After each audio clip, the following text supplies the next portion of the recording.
wondering a bit more about what you said about the codes in the ancient religions, Yes. like the religions of the book. The codes embedded in those have been influencing our society for thousands of years. So I guess there is a resistance to change. You know, religions are resistant to change. I talked about personality styles in my speeches today, and people who are very expressive of the serotonin system in the brain tend to be more religious. Other aspects of the serotonin system is a love for the familiar, not the new. So most of organized religions are going to hang on to their basic values, precepts, understandings, credos, etc. They're going to hang on to them until there's going to be almost, I don't know if there's going to be a revolution in Christianity or Judaism and the Islam, or whether there's, I think there's going to be probably new, I don't want to say messiahs, but new leaders who come in and modernize those religions, who bring women in, who enable you to divorce and remarry. In terms of the Islam tradition, they very often strongly believe that men are more important than women. I think they're going to begin to see that they're losing a vital resource when they clothe the female brain in black cloth, and I think that I have been predicting this actually for some time. You're the first person I've had to talk to about it, that these religions are going to eventually evolve into being more receptive to women, receptive to a serial pair bonding, receptive to contraception, and to some of the modern ways we see the world. The smart ones will. I was wondering, it seems to me, well, it seems throughout history that most people assume the values of religions.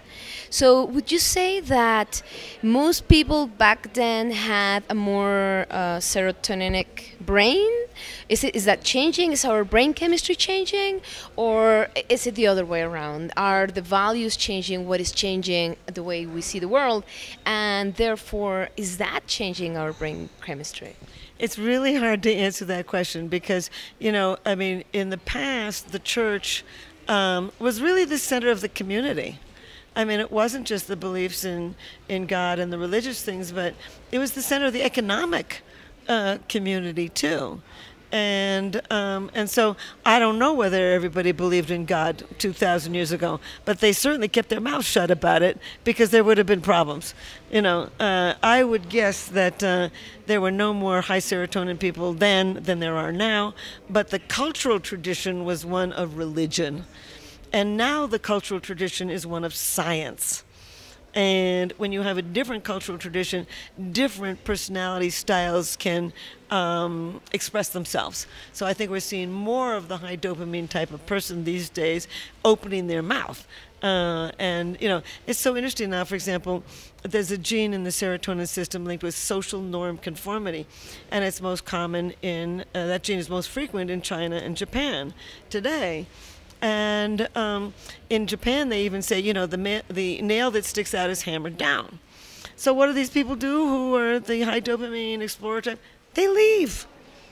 Migration patterns are such that even probably in ancient times, those that couldn't cope with the Islam, the Judaic Christian religions, walked out and did something else. But that was the predominant cultural norm. And so everybody probably, if they didn't believe it, they kept their mouth shut. We see women more empowered, but then also more vulnerable.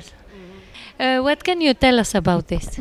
Well, it's so interesting because when you give up that security for opportunity, you have a whole lot of new thrills and a lot of new problems. And there's no question about it that women in the past had the security of a man who was going to support them and help them raise their children. And the women don't have that now that they did have. And I think that there's some women who are going to choose the more traditional way. But you know what? Women are smart. Women want an education. Women want to work. Women want to come home with money. Women's real issues are how you balance work and family. That's the big thing. None of us have enough time. But what's interesting is women's roles are changing. Men's roles are changing too. You know, we have more and more men who are staying at home with children.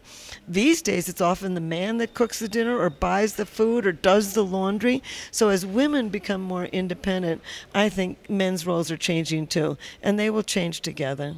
What is the most challenging idea you have encountered, either recently or in your lifetime, that has changed the world, the way you see the world, the way you see yourself? Mm-hmm. The most important thing in science that has happened to me in my lifetime is epigenetics. The fact that we now know that cultural things that you do will actually change your DNA.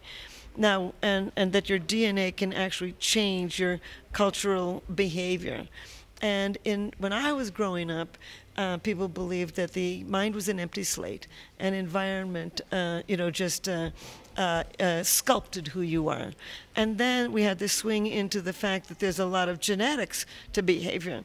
And now we're beginning to see the role of environment and biology both playing a role. That's the most important thing in my life.